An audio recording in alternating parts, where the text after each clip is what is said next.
77వ గణతంత్ర దినోత్సవ శుభాకాంక్షలు.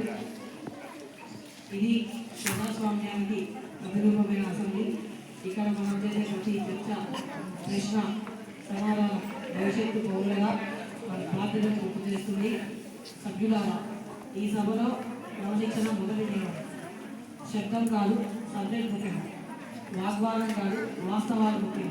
ప్రతిపక్షం ప్రశ్నలు అడగడం ద్వారా ప్రభుత్వాన్ని జవాబుదారీగా నిలబెడుతుంది. ప్రభుత్వం సమాధానాలు చెప్పడం ద్వారా ప్రజల నమ్మకాన్ని నిలబెడుతుంది. అందుకే ఈ సభలో ఎవరు గెలవరు, ఓడరు. ఈ సభలో నిలిచేది ఒక్కటే, అది ప్రజాస్వామ్యం. మాట్లాడే ముందు అనుమతి తీసుకోవాలి. సభ్యుల మధ్య గౌరవం తప్పనిసరి. నియమాలు ఉల్లంఘిస్తే నేను స్పీకర్గా చర్యలు తీసుకోవాల్సి వస్తుంది. ఇక ఈరోజు అజెండా ప్రకారం చర్చలను ప్రారంభించబోతున్నాం.